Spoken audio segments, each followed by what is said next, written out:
Do-hyun yawned as he scrolled through the endless list of planets on his screen. Working in the Galactic Council's central archives was not as exciting as he had hoped. His job was simple: update the database of habitable worlds with new information from exploration ships. 3 more hours, he muttered to himself, rubbing his tired eyes. Then I can go home. The massive archive room hummed with the sound of computers. Rows of workstations stretched into the distance. Most were empty. Few people chose to work with old data when they could be out exploring the stars. Do-hyun took a sip of his hot drink and moved to the next planet on his list, SOL3. He read aloud. The common name appeared in smaller text. Earth. He frowned. The planet status showed off-limits, no exceptions. This was unusual. Most restricted planets had reasons listed: dangerous wildlife, hostile environment, or unfriendly locals, but Earth's file was almost empty. That's strange, Do-hyun said. He clicked for more information, but a red message flashed on his screen. Access denied. Clearance level 10 required. Do-hyun only had level 3 clearance. But his curiosity was now fully awake. Why would a single planet need such high security? He checked when the restriction was put in place. 312 standard years ago. Just after the first contact protocols were started with the planet. He looked around. The archive was nearly empty. No one would notice if he did a little digging. He opened the historical records section and searched for Earth again. Finding anything interesting? A voice asked from behind him. Do-hyun jumped, nearly spilling his drink. He turned to see Ji-soo, one of the data recovery specialists. Her long, black hair was tied back in a neat ponytail, and she wore the blue uniform of the technical staff. "You scared me," Do-hyun said, his heart racing. Ji-soo smiled. "Sorry. You looked very focused." Do-hyun hesitated, then decided to trust her. Ji-soo had helped him before when he needed to find old records. "I found something odd," he said, pointing to his screen. "A planet with the highest security level, but almost no information about why." Ji-soo leaned closer, her eyes scanning the screen. "Earth? Never heard of it." "Exactly," Do-hyun said. "It's been off limits for over 3 centuries, but no one knows why." Ji-soo's eyes lit up with interest. "Have you checked the first contact records?" Do-hyun shook his head. "I don't have access." "Lucky for you, I do," Ji-soo said with a grin. "I'm working on restoring damaged files from that period. Come to my station." Ji-soo's workstation was in a smaller room filled with more advanced equipment. Unlike Do-hyun's basic computer, hers had multiple screens and special tools for recovering damaged data. "Let's see what we can find," she said, her fingers dancing across the keyboard. Earth, SOL3. First contact. Several files appeared on her screen, most marked with red, corrupted data warnings. "Someone really didn't want this information to last," Ji-soo muttered. "But they didn't count on me." She selected one file and began working. Do-hyun watched in amazement as she pieced together broken bits of data. Slowly, words began to appear on the screen. First contact report, SOL3, Earth, Day 1. Do-hyun read aloud. Initial observations confirm oxygen-nitrogen atmosphere suitable for most galactic species. Dominant life forms are bipedal mammals calling themselves humans. Technology level, pre-FTL, early space exploration phase. Ji-soo opened another file. "This one is from Day 3, she said. Do-hyun read eagerly. Humans appear physically unimpressive compared to many galactic species. Average height 1.7 meters, limited strength, no natural defenses. However, they display remarkable adaptability and curiosity." "That doesn't sound dangerous," Ji-soo said. "No," Do-hyun agreed. "Keep going." The next few files were too damaged to read completely, but they found fragments, surprising grasp of concepts, learn faster than expected, request more time to evaluate. Then they found the final transmission, dated just 10 days after first contact began. Underestimated. Retreat Immediately. Implement highest containment protocols. After that, nothing. Earth was classified as off-limits and all contact ceased. What happened? Do-hyun wondered. What could make them retreat so quickly? I don't know, Jisoo said. But look at this. She pointed to a list of names. The contact team members. Maybe some of them are still alive. Do-hyun was about to respond when a shadow fell across the screen. They both looked up to see senior archivist Tae-won standing behind them, his face hard and serious. What are you doing? Tae-won asked, his voice cold. Jisoo quickly closed the files. Just recovering some corrupted data, sir. About Earth, Tae-won said. It wasn't a question. Do-hyun felt a chill run down his spine. How long had Tae-won been watching them? We were curious, Do-hyun admitted. Why is one planet so secret? Tae-won's stern expression didn't change, but something flickered in his eyes. Was it fear? Listen carefully, Tae-won said, lowering his voice. Earth is not a normal case. The restriction wasn't placed by some low-level bureaucrat. It came directly from the High Council. But why? Jisoo asked. There are things better left unknown, Tae-won replied. Earth is off-limits for good reason. What? Reason? Do-hyun pressed. Tae-won looked around to make sure they were alone. I shouldn't tell you this, but Earth isn't quarantined to protect the galaxy. It's to protect Earth. From what? Jisoo asked. From us, Tae-won said simply, and from what would happen if certain groups discovered what makes humans different. He straightened up. Delete those files and forget about Earth. That's an order. With that, Tae-won turned and walked away, leaving Do-hyun and Jisoo staring at each other in confusion. What did he mean? Jisoo whispered. Protect Earth from us. Do-hyun shook his head. I don't know, but I'm not stopping now. He looked at the screen, at the list of contact team members. We need to find someone who was there. Someone who knows the truth. Jisoo hesitated, then nodded. I'll help you. But we need to be careful. Very careful, Do-hyun agreed. That night, as Do-hyun lay in his bed, he couldn't sleep. Earth, a small blue planet in an unimportant star system, off-limits for 3 centuries. Why? What made humans so special that the entire Galactic Council wanted to keep them isolated? Do-hyun made a decision. He would find out the truth no matter what. Do-hyun could not sleep.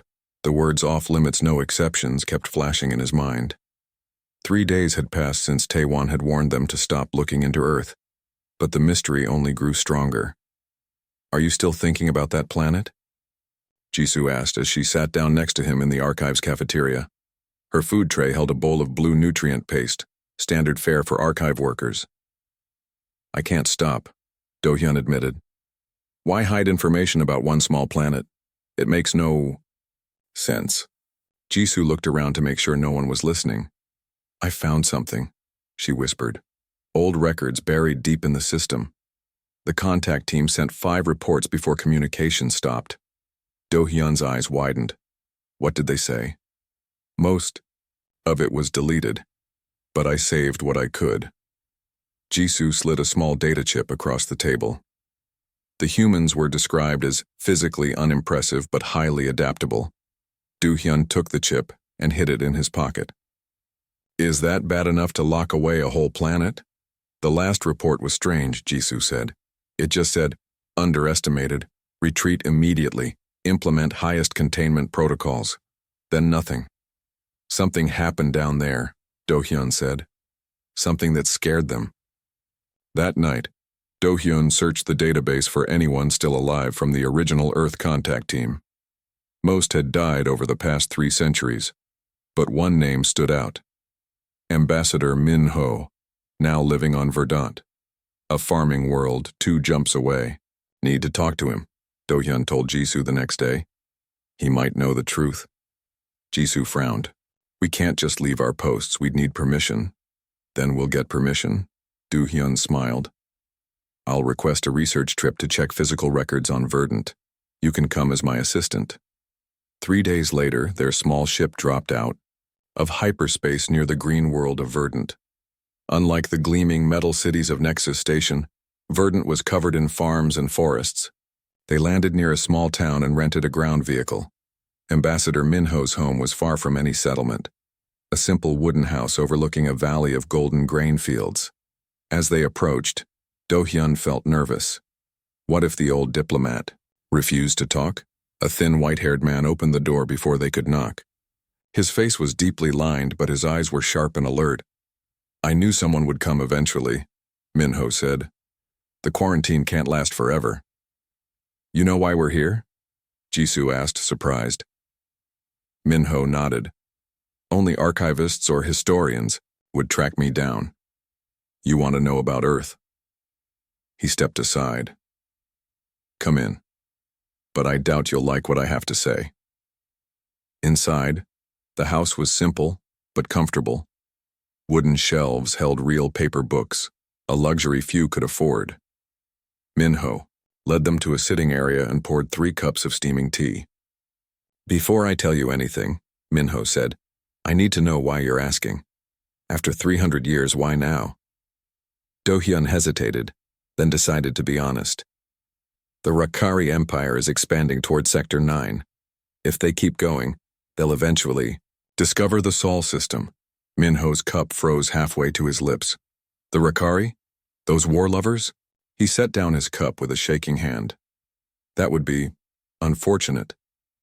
We think the Council should reconsider the quarantine, Jisoo said. Earth might be a valuable ally against the Rakari. Minho laughed, but there was no joy in the sound. You think you need Earth's resources or strategic position? You have no idea what you're suggesting. Then tell us, Do-hyun said. What happened 300 years ago? Why is Earth off limits? Minho was quiet for a long time. Finally, he stood and walked to a locked cabinet. He returned with an old-fashioned data cube. This contains my personal log from the contact mission, he said. Not the official reports. What I really saw. He placed the cube on the table between them. A hologram appeared showing a younger Minho in an official uniform. Contact Day 3, the recording began. Humans appear primitive compared to our technology, but they learn quickly. Too quickly, perhaps.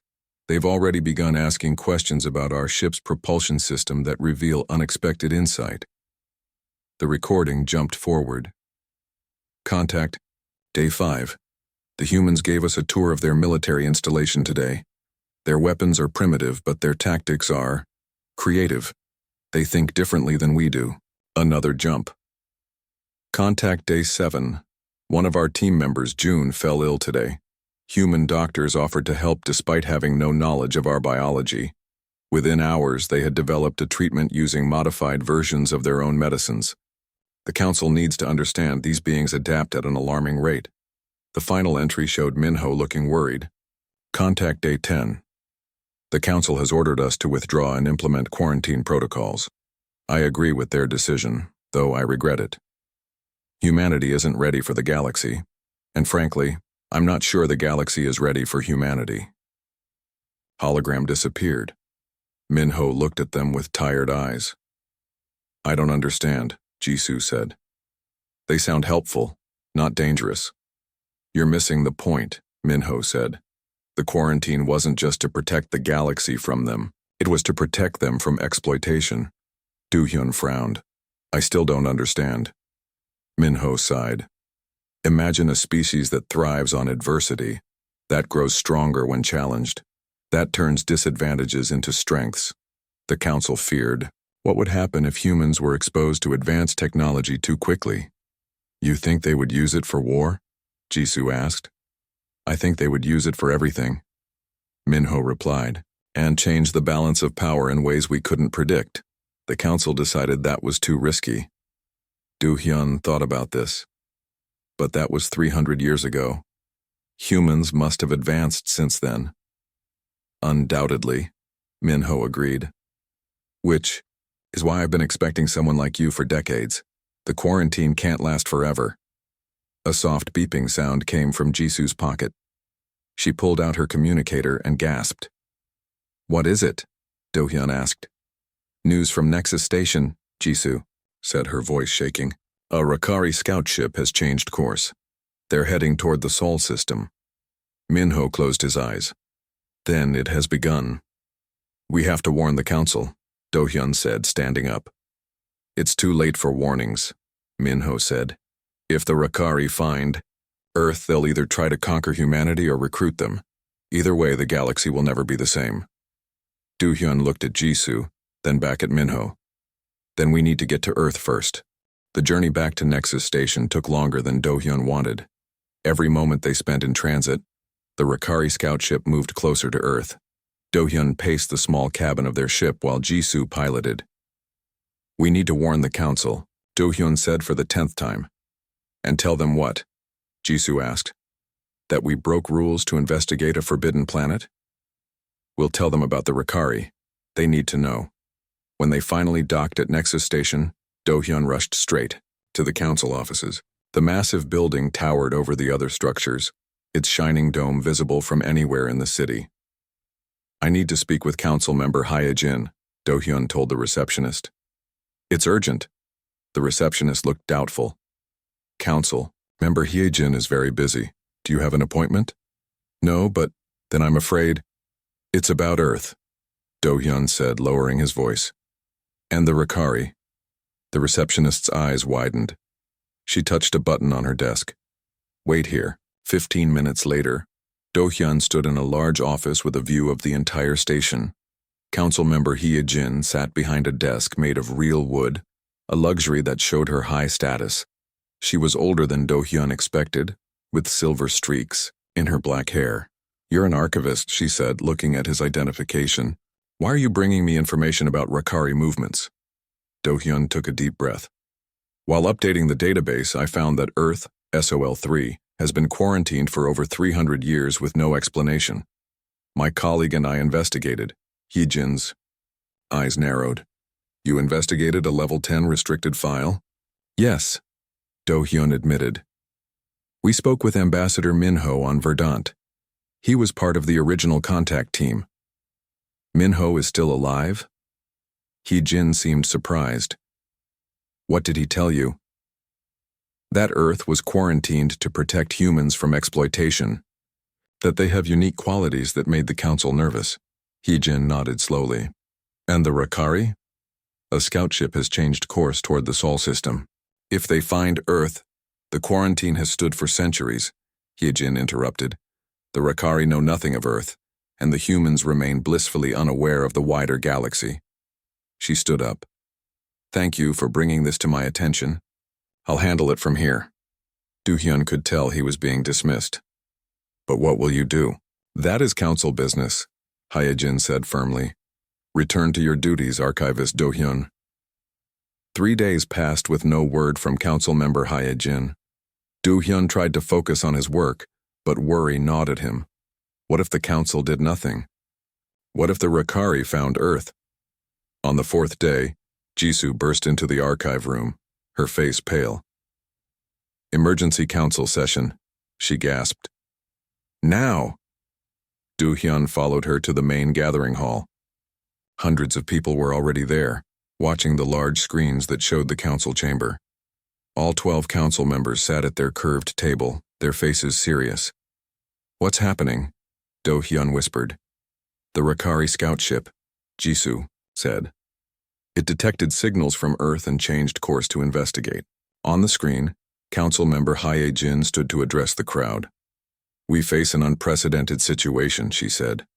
"For the first time in 3 centuries, the quarantine around SOL-3, known as Earth, is in danger. A Rakari scout ship will reach the planet in less than 10 days. Murmurs spread through the hall.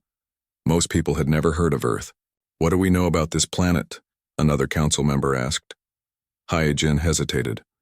"Earth is home to a species called humans. They were first contacted 312 years ago, but the contact was terminated when certain discoveries were made." "What discoveries?" someone called out. Before Hyejin could answer, the doors to the council chamber opened. Ambassador Minho walked in slowly, leaning on a cane. Do-hyun and Jisoo looked at each other in surprise. They hadn't expected him to come. Perhaps I can answer that, Minho said, his voice stronger than it had been on Verdant. I was there. The council members shifted uncomfortably. Minho was given a seat at the table. Tell us, Ambassador, Hyejin said. What should we do about Earth now? First, understand what happened then, Minho said. We arrived on Earth expecting a primitive species. What we found was something else entirely. Humans were physically weaker than most galactic species with no natural defenses. But their minds... He shook his head in wonder. Their minds were unlike anything we had seen. In what way? A council member asked. They think differently, Minho explained. When faced with a problem, most species follow logical paths. Humans jump. They make connections that seem impossible. They adapt faster than any species we've encountered. That doesn't sound threatening, someone said. It wasn't, Minho agreed. But it scared us. We showed them simple technology, and within days they were asking questions our engineers struggled to answer. They saw possibilities we had never considered. So we quarantined them because they were smart? A young council member asked, sounding doubtful. We quarantined them because the council feared what would happen if human innovation was introduced to the galaxy, Minho said. And because we feared what would happen to humans if certain groups discovered their potential. Groups like the Rakari, Hyejin said quietly. Minho nodded. The Rakari would see humans as weapons, tools to be used. The hall grew silent as everyone considered this. We cannot break our own highest containment directive, Hyejin finally said. Earth remains off limits. Do-hyun couldn't stay silent any longer. He pushed his way to the front of the crowd. If we do nothing, the Rakari will find Earth, he called out. They'll either try to conquer humanity or recruit them. Either way, the quarantine will be broken. Councilmember Hyejin frowned at him. Archivist Do-hyun, this is not your concern. It is everyone's concern, Do-hyun insisted. If the Rakari add human innovation to their military, the entire galaxy will be at risk. The council members looked at each other, uncertain. Humanity has had 300 years to develop on their own, Do-hyun continued. Who knows what they're capable of now? Minho stood up again, his old face solemn. You misunderstand, he said quietly. The directive was never meant to be permanent. It was a recognition that humanity wasn't ready for contact. And more importantly, that we weren't ready for them. The room erupted in voices. Some called for a fleet to intercept the Rakari. Others wanted to maintain the quarantine at all costs. Minho shuffled over to where Do-hyun and Jisoo stood. The council will argue for days, he said. By then it will be too late. What can we do? Jisoo asked. Minho's eyes gleamed with determination. My old diplomatic vessel is still registered to me. It's small, but fast. Do-hyun understood immediately. You want to go to Earth before the Rakari? Minho nodded. We need to warn them, prepare them. That would break every rule about the quarantine, Jisoo said. Yes, Minho agreed. But sometimes rules must be broken to do what's right. Do-hyun looked at Jisoo. She nodded slowly. When do we leave? Do-hyun asked. Now, Minho said, while the council is distracted. As they slipped out of the hall, Do-hyun looked back at the arguing council. They were still debating what to do, unaware that 3 people had already decided to act. Earth would not face the Rakari alone. Minho's diplomatic vessel was small but surprisingly fast. The old man had kept it in perfect condition despite its age. I always knew I might need to return, Minho explained as they prepared for the jump to the Sol system. Some part of me never truly left Earth behind. Do-hyun checked the ship's scanners. The Rakari scout is 2 days ahead of us. We'll have to push the engines to catch up. Jisoo looked worried. Even if we reach Earth first, what then? How do we contact a planet that doesn't know about alien life? Minho smiled. Who says they don't know? It's been 300 years, humans advance quickly. The jump to light speed was smooth. As stars streaked past the viewports, Minho showed them the ship's database on Earth. "This information is old," he warned. "When we left, humans had only basic space travel. They had reached their moon, but nowhere else. In 300 years, they could be anywhere in their system by now," Jisoo said. Minho nodded. "Exactly. And who knows what else they've accomplished." 4 days later, they dropped out of light speed at the edge of the Sol system. Do-hyun immediately checked the scanners. "The Rakari ship is already in orbit around Earth," he said, his heart sinking. "We're too late," Jisoo whispered. Minho moved to the communications station. "Let's not assume the worst. We need to listen first." He adjusted the controls, and soon the ship's speakers filled with a jumble of signals coming from Earth and its surroundings. Minho sorted through them expertly. "These are communications from all over their system," he said, sounding impressed. "They've expanded to their nearby planets. And these signals—" He paused, his eyes widening. "These are from defense platforms. In orbit. Very advanced ones." "Can you contact them?" Do-hyun asked. Minho hesitated. "My old diplomatic codes might still work." "The Council never updates its basic protocols." He began entering a series of commands. "I'm sending a standard first contact greeting along with my identification." They waited anxiously. Minutes passed with no response. Then the communications panel lit up. "Incoming transmission," Jisoo said. "They're responding." A voice came through the speakers, clear and calm. "Unknown vessel, this is Earth Defense Command. You are the second non-terrestrial craft to enter our space in the past 24 hours. Identify yourselves." Minho leaned forward. "This is Ambassador Minho of the Galactic Council. Returning after a long absence, we come with urgent information about the other ship in your orbit." A pause. Then, "Ambassador Minho, our records indicate a diplomatic mission from your council 3 centuries ago that ended abruptly." The voice sounded skeptical. "If you are who you claim to be, what was the name of the human who first greeted your mission?" Minho smiled. "Dr. Yuna Kim, head of the International Space Agency. She offered us rice cakes and tea." Another pause, longer this time. Then a new voice came through, female and authoritative. "This is Commander Sunmi of Earth Unified Defense. Ambassador Minho, your credentials check out, though I must say you've been gone a while." "Time passes differently for different species," Minho replied. "Commander, the ship in your orbit is Rakari. They are hostile." "We've noticed," Commander Sunmi said dryly. "They've been scanning our defenses since they arrived. We've been monitoring deep space for centuries, Ambassador. We've detected enough traffic to know we're not alone. We've been preparing." Do-hyun and Jisoo exchanged surprised looks. "Humans knew about alien life?"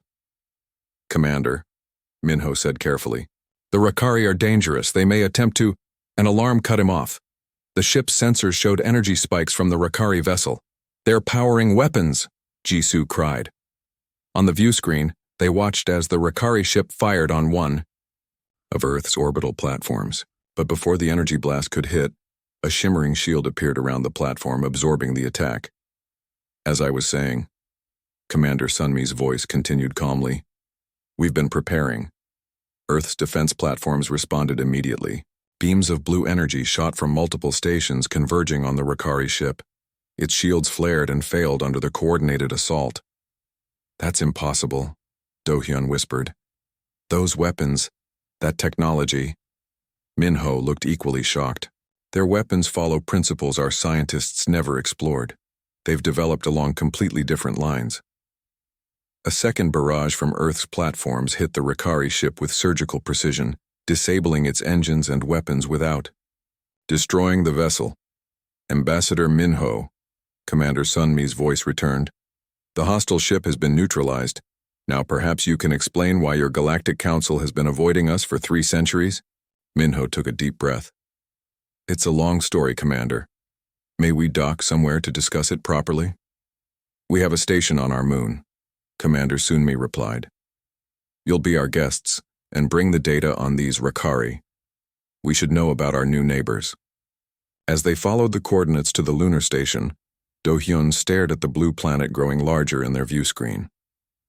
Earth looked peaceful from space, its swirling clouds hiding a civilization that had just effortlessly defeated a Rakari warship. They've surpassed predictions by centuries, Minho murmured, watching Earth's defense platform secure the disabled Rakari vessel. The Council never imagined this. What do we do now? Jisoo asked quietly. Minho turned to her, his eyes thoughtful. Now we tell the truth, and hope humanity is forgiving. The lunar base was enormous, a sprawling complex of domes and towers that housed thousands of people. Their ship docked in a massive hangar alongside vessels of human design. As they walked down the ramp, Do-hyun studied the human ships. They were sleek and efficient, but noticeably different from Galactic designs. The humans had indeed developed their own path. Commander Sunmi greeted them in person. She was tall for a human, with short black hair and the confident posture of someone used to authority. Several officers stood behind her, watching the visitors with curious but wary eyes. "Welcome to Luna Base," Commander Sunmi said. "We've prepared quarters for you and a meeting room. I have many questions." "As do we," Minho replied. "Your technology, it's remarkable." Commander Sunmi's expression remained neutral. "Necessity drives innovation, Ambassador. When you left us alone, we had only ourselves to rely on." She gestured toward a corridor. "This way, please. The Rakari captain has been secured. Perhaps you can help us understand why they attacked without provocation." As they followed her, Do-hyun couldn't help but notice the subtle differences in the base's design and technology. Human innovation had taken its own unique path, unbounded by galactic standards and limitations. "We've captured the hostile vessel," Commander Sunmi said as they walked. "Now perhaps you can explain why your galactic community has been avoiding us." Minho looked at Do-hyun and Jisoo, then back to the commander. "We will tell you everything," he promised. "But I warn you, the truth may be difficult to accept." Commander Sunmi smiled, and for the first time Do-hyun saw a hint of warmth in her expression. "Try us, Ambassador. Humans are good at accepting difficult truths." Do-hyun had a feeling she was right, and he suspected the Galactic Council would soon learn just how adaptable humans could be. The meeting room on Luna Base had a large window that looked out at Earth. The blue planet hung in the black sky, beautiful and peaceful. Do-hyun couldn't stop staring at it. "First time seeing Earth from space?" Commander Sunmi asked, noticing his fascination. "Yes," Do-hyun admitted. "It's more beautiful than the pictures." "We think so too," Sunmi said with a hint of pride. She gestured to the seats around a round table. "Please sit. We have much to discuss." Minho, Do-hyun, and Jisoo sat on one side. Commander Sunmi and 3 other humans sat across from them. One was an older man with kind eyes who was introduced as Dr. Han, the head scientist. Another was a stern-looking woman named General Park, who led Earth's defense forces. The third was a young man called Tae, who was described simply as our diplomat. "Now," Commander Sunmi began, "explain why the Galactic Council quarantined Earth 300 years ago." Minho leaned forward. "The truth is complex," he said. "When we first arrived on Earth, we expected a primitive species. What we found was unexpected." "In what way?" Dr. Han asked. "Humans think differently," Minho explained.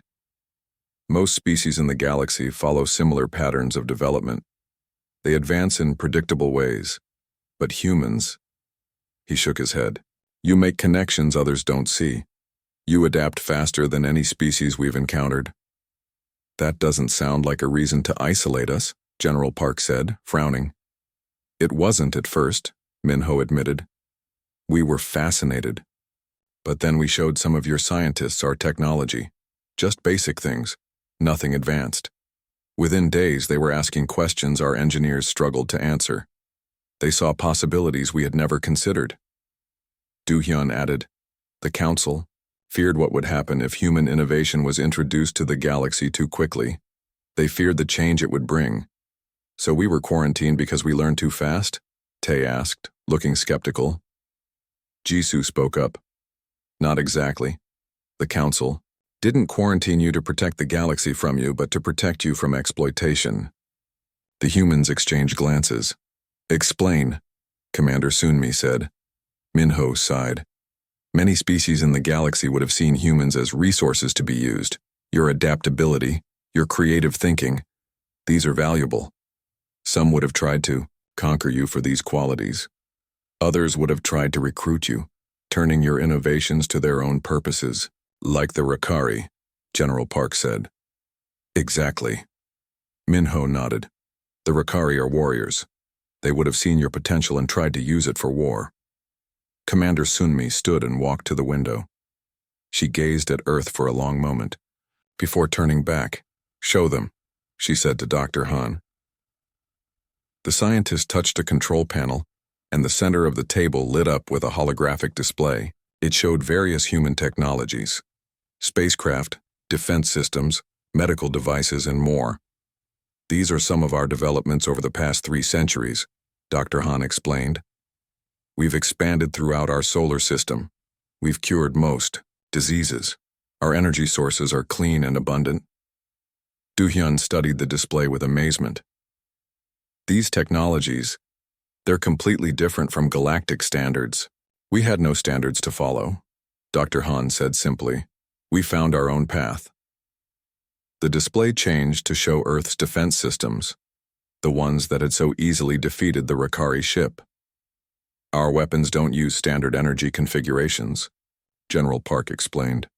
We developed them based on principles our scientists discovered independently. Impossible, Minho whispered, but there was wonder in his voice.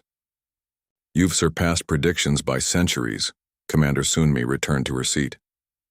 We detected your quarantine ships years ago, she revealed. We knew someone was keeping an eye on us, keeping others away. We didn't know why. You could have broken the quarantine, Jisoo said. With your technology, you could have pushed past the blockade.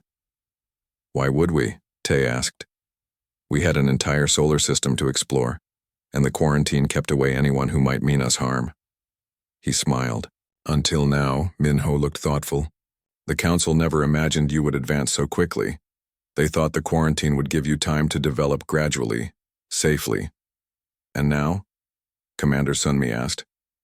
What happens now that the Rakari have found us?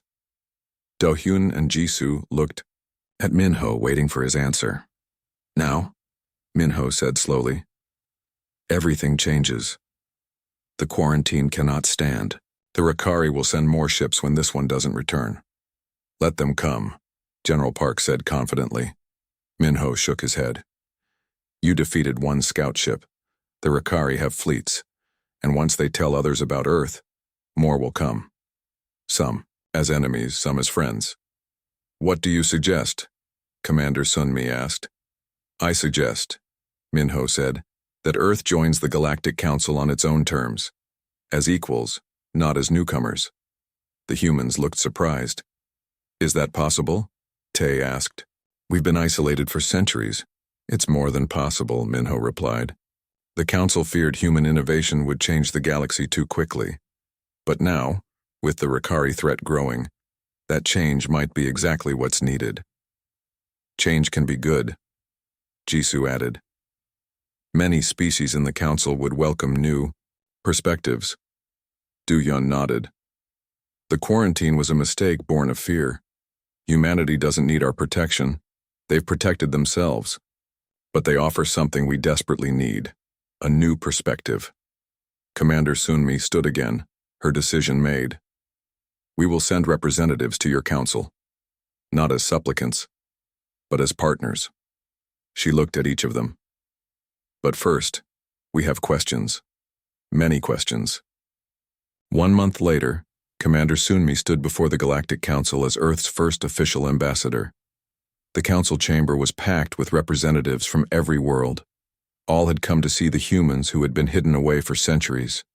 Do-hyun watched from the side of the room, Jisoo next to him. They had been honored for their actions, though some still criticized them for breaking the quarantine. Earth is ready to join the galactic community, Commander Sunmi was saying. We bring new ideas, new technologies, and new ways of thinking. We ask only for respect and cooperation. The Council voted unanimously to accept Earth as a member world. As the vote was announced, Minho, now sitting as Earth's advisor, looked over at Do-hyun and smiled. Later, as celebrations began, Do-hyun checked the Galactic database. The entry for Earth had been updated. Status: open for diplomatic relations. Approach: with respect. A new note had been added to the file. Warning to all species. Earth's quarantine was never for our protection, it was for yours. Humanity has been waiting, growing stronger in isolation. They welcome friends, but they are prepared for enemies. Do-hyun smiled as he closed the file. The galaxy would never be the same again. And that, he thought, was exactly what it needed.